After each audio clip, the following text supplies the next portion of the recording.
Olá, meu nome é Pablo Vilaça, eu sou crítico de cinema e fundador do site Cinema em Cena, e eu assisti a Clonaram Tyrone, que é um filme que está disponível na Netflix, foi lançado esse mês, ele teve uma exibição curta nos cinemas nos Estados Unidos e depois já foi direto para a plataforma de streaming. Esses lançamentos curtos no cinema normalmente servem para qualificar o filme para poder concorrer a prêmios como, por exemplo, o Oscar, que exigem que o filme tenha sido exibido nas telonas pelo menos durante uma semana, se não me engano, em Los Angeles e Nova York, para poder, enfim, se qualificar. Mas ele está disponível na Netflix. Esse comentário que eu vou fazer não tem spoiler na maior parte do tempo.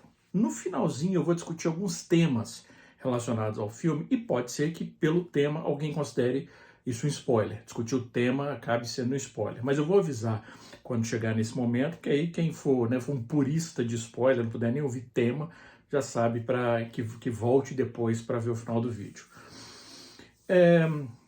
O Clonaram Tyrone é uma ficção científica barra comédia, barra suspense, thriller, que foi dirigido por um diretor estreante chamado Joel Taylor, que é roteirista, escreveu Creed 2, por exemplo, mas esse é o primeiro filme dele na direção de longas, ele já dirigiu TV.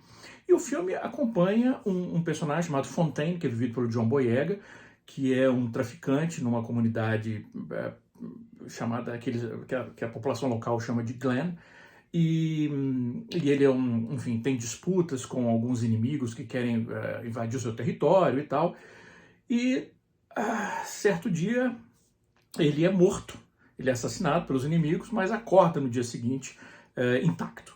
E o que aconteceu? Né? O título meio que já entrega o que aconteceu, então não é spoiler. No processo, enquanto ele está investigando o que aconteceu, ele é auxiliado por um cafetão vivido pelo Jamie Foxx e por uma prostituta que trabalha para esse cafetão, que é Yo-Yo, que é vivida pela Teyonah Parris. Bom, o filme é interessante de um ponto de vista estético, porque os figurinos, por exemplo, eles são... Não só os figurinos, eu vou falar da fotografia daqui a pouquinho, mas eu vou começando dos figurinos, porque os figurinos são muito marcantes, porque eles remetem diretamente, fazem referência direta ao Blaxploitation, que é um subgênero da década de 70, em que você tinha narrativas que eram muito cruas, com violência, centradas em personagens negros, que traziam os negros como protagonistas das suas próprias histórias, mas eram histórias muitas vezes de violência, mas que deram oportunidade, por exemplo, para Pangria e vários outros atores que se tornaram ícones, vivendo essas histórias que eram muitas vezes direcionadas para um público que tinha poucos filmes produzidos diretamente para ele. Então a estética do Blaxploitation está muito presente e é remetida diretamente nos figurinos. Aliás, o uso de cores dos figurinos, com cores que são bem marcadas para definir cada personagem, é interessante porque em certo momento eles se comparam à turma de Scooby-Doo, e os figurinos têm um pouco disso, assim, não vou dizer de animação, mas assim, de marcar cada personagem de uma maneira muito forte. O figurino, por exemplo, do Tyrone, sempre com tons de verde, o do personagem do Jamie Foxx, às vezes marrom, às vezes com tendência para roxo, o da Yo-Yo, né, da Teyonah Parris, com laranja, enfim. E eu gosto desse esquema de cores, é a maneira como eles se contrapõem e complementam uns aos outros. Mas não só isso, por exemplo, o uso do roxo em certos momentos para indicar a ameaça que eles vão descobrindo. Tem um certo momento também que eles usam um verde, que é um verde específico, que remete também a esse roxo, que tem uma similaridade simbólica com esse roxo. E é interessante, porque não só esse uso de cores, como eu falei, é muito inteligente, mas o fato de os figurinos remeterem ao Blaxploitation dá um caráter de filme de época. O filme, embora... E às vezes há uma certa confusão quando você está assistindo ao filme. Peraí, quando é que se passa esse filme? Mas ele se passa nos dias de hoje. Tanto que tem certo momento que a personagem da Teyonah Parris fala de blockchain. Mas o filme remete a essa estética, inclusive pela fotografia, porque a fotografia do filme, que tem um grão grosso, e eu não acho que foi filmado em película, então há uma simulação de um grão grosso mais visível, tem as marcas de cigarro no canto da tela para marcar o que seriam as mudanças de rolo, também remetendo a textura à década de 70. Inclusive alguns momentos da trilha também remetendo diretamente a esse período. Então o filme gosta de brincar com esse mistério, com essa indefinição em relação à época em que ele se passa, o que ajuda a criar uma curiosidade por parte do espectador, uma instabilidade naquele mundo que a gente não sabe muito bem o que está acontecendo, que é exatamente a proposta, né, da história. O elenco, inclusive, é fantástico. Eu falei, o John Boyega, ele faz um trabalho muito difícil, porque num filme que tem, obviamente, uma proposta cômica em vários momentos, ele tem que se manter sério. O personagem dele é um personagem amargurado, doído, como outro personagem diz, que jamais sorri. Então, essa dureza do personagem é importante e, ao mesmo tempo, como eu falei, é um pouco ingrato às vezes, porque ele pode acontecer dele ficar apagado diante dos outros, mas o John Boyega não permite isso, né? Ele consegue trazer uma intensidade e até certo humor mesmo pro protagonista, mesmo ele mantendo esse quase estoicismo na sua expressão. Por outro lado, o Jamie Foxx, que é um comediante brilhante, aqui explora todo o potencial do Slick, que é o personagem, esse cafetão que ele vive, que é responsável por alguns dos melhores momentos de humor do filme, porque ele tem ao mesmo tempo que ele tem uma autoconfiança, ele demonstra uma insegurança que contrasta com isso às vezes, e uma certa covardia, ao mesmo tempo que ele não quer deixar isso transparecer, e esses contrastes do personagem rendem momentos de humor muito bons. E uma certa doçura e ingenuidade que normalmente nós não associamos a esse tipo de personagem, obviamente, por motivos que são, enfim, óbvios, né, como eu falei, mas que acabam deixando o personagem mais interessante. A gente não se afasta do personagem como poderia acontecer em função dele ser um cafetão. E fechando o elenco, tem a Teyonah Parris, que vive a garota de programa, né, a Yo-Yo, que quase rouba o filme. Ela tem uma maneira, uma fluidez na maneira de falar, um diálogo rápido, que às vezes até em certos momentos remete até quase a screwball comedies, com a velocidade com a qual ela fala, e um ar desafiador de uma mulher que não se deixa definir pelo fato de as circunstâncias da sua vida não serem aquelas que ela sonharia que fossem. Então ela tem aspirações que vão além do que ser uma prostituta que busca clientes na rua. E uma dignidade muito grande da personagem e coragem. É a mais valente dos três, a mais inteligente dos três e é a mais cheia de iniciativa dos três. E a dinâmica entre esses três personagens é ressaltada pelos contrapontos e contrastes entre essas três performances que são sensacionais. E tem o Kiefer Sutherland, que eu sempre adoro ver o Kiefer Sutherland, cada vez mais parecido com o pai, o Donald Sutherland. O que aqui é muito curioso, agora me ocorreu isso, porque há um elemento ou outro do filme que me remeteu um pouco aos Invasores de Corpos, que é uma história que já foi refilmada várias vezes, na década de 50, na década de 70, depois na década de 90, depois nos anos 2000, mas o Donald Sutherland participou daquela que para mim é ainda a melhor versão, que é da década de 70, que tem até o Jeff Goldblum, a Veronica Cartwright, e tem o Donald Sutherland, então, sei lá, estabelece um paralelo curioso. E embora não seja um papel muito grande, é um papel que o Kiefer Sutherland faz com uma intensidade que é típica quando ele vive esse tipo de personagem.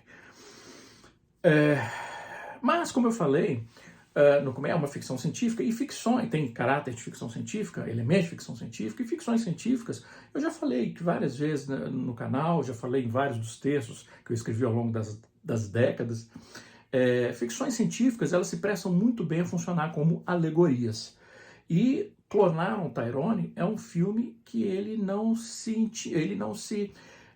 demonstra timidez nenhuma para estabelecer e discutir essas alegorias, essas discussões sociais que estão embutidas na trama. E aqui, como eu falei agora há pouco, eu sou obrigado a discutir alguns temas do filme, e esses temas algumas pessoas podem acabar encarando como spoiler. Eu não encararia, mas enfim, eu sei que há gente que tem um purismo em relação a spoiler, não quero irritar ninguém, por favor. Então eu vou discutir, como eu falei, temas. Se você acha que isso pode ser spoiler, volte depois de ver o filme, que, como eu falei, está disponível na Netflix. Mas é uma coisa, o fato, inclusive, é muito importante do diretor Joel Taylor também ser negro, assim como os atores, e o próprio Jamie Foxx é um produtor do filme, porque a temática é uma temática que remete perfeitamente à circunstância das minorias, não só nos Estados Unidos, mas na maior parte do mundo, que é que são minorias que são mantidas em condições que são obviamente inferiores à das classes econômicas dominantes, que por sua vez fazem questão não só de mantê-las nessa posição de inferioridade, mas julgar todo tipo de obstáculo possível para evitar qualquer tipo de ascensão social, ascensão econômica. Isso é algo que é muito presente no tema do Clonaram Tyrone. Né? Esse esforço por parte das elites, das classes econômicas, de manter a opressão, de manter não só uma opressão econômica e essas pessoas, essas minorias, longe de qualquer possibilidade de atingirem um outro patamar econômico com confortos maiores, mas que usa o dissenso para mantê-las brigando entre si, para não prestarem atenção no sistema como um todo. Então vamos criar aqui uma instabilidade entre eles, vamos criar conflito entre eles para que eles não prestem atenção lá. Então isso é um tema que é obviamente muito forte em Clonaram Tyrone, e é desenvolvido, eu não vou dizer que é desenvolvido com sutileza, mas é desenvolvido com eficácia. Ao mesmo tempo, o filme discute uma questão que também é outra questão muito importante, que é a assimilação por parte de colonizadores, digamos, em relação aos povos, não vou dizer só indígenas, mas aos povos naturais da terra que eles invadem. Então não é só uma questão de oprimi-los, adapte-se ao nosso estilo de vida ou vocês vão ser exterminados. E o filme também traz uma alegoria que é menos bem sucedida, porque eu acho que até entra um pouco em conflito com os outros temas, embora digam respeito à opressão de minorias, mas como ele vinha desenvolvendo um tema de manter um conflito interno e de manter um controle sobre a minoria, introduzir também uma questão de assimilação, eu acho que talvez dilua um pouco o tema, o que eu acho uma pena. Embora seja interessante, porque nesse processo de assimilação, uma coisa que um personagem discute é que, por mais que eles tentem alterar, por exemplo, a população negra, o cabelo resiste à mudança.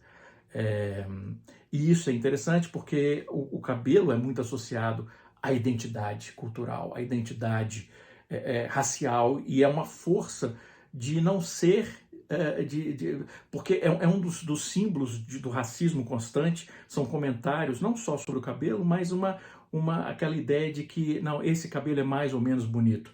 E o orgulho cada vez mais...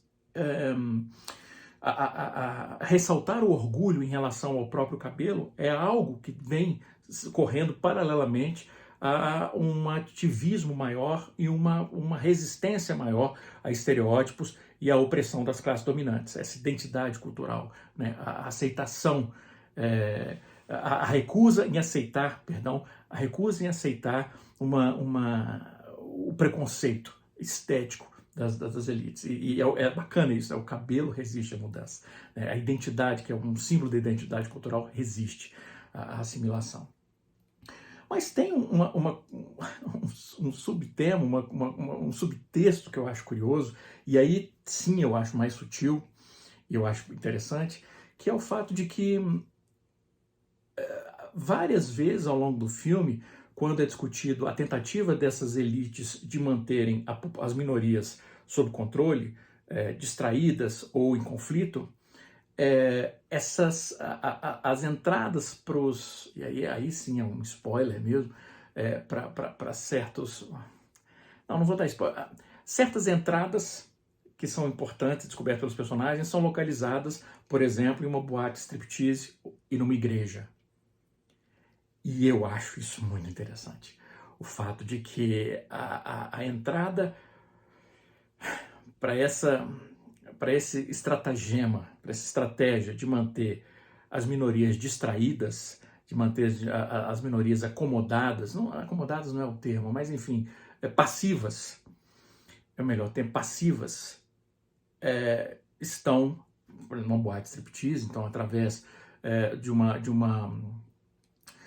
exploração sexual, embora exista um certo moralismo aí, óbvio, mas principalmente através da religião, né, em que você é condicionado a aceitar o seu destino, a sua condição, em função de uma recompensa pós-mortem que você receberá no paraíso. Então, a religião sendo utilizada para sufocar o dissenso, para manter a passividade. Isso é um subtexto claro no filme que eu achei bem interessante. Eu gostei muito de Clonar on Tyrone, muito. Eu acho que a direção do Joel Taylor é uma direção bem segura para um diretor estreante em longas-metragens. Como eu falei, é um elenco fantástico. Esteticamente, o filme é um filme muito bem resolvido.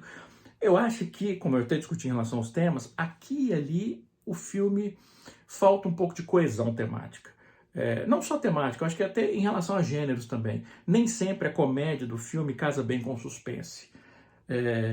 Um acaba prejudicando um pouco o outro. E tematicamente, às vezes, ele também se prejudica um pouco. Mas, de modo geral, eu gostei muito, muito de Clonar on Tyrone, que, como eu falei, está disponível na Netflix. É isso. E para encerrar, um convite. Eu já falei isso em outros vídeos. Eu vou fazer um curso no início de setembro, e esse curso é justamente para ajudar a despertar o olhar, para observar elementos narrativos, estéticos, temáticos, que eu discuto muitas vezes nos meus vídeos, e oferecer essas ferramentas para quem estiver interessado em expandir o seu olhar sobre cinema. As informações estão no link que eu vou colocar aqui na descrição. É isso. Um grande abraço e bons filmes.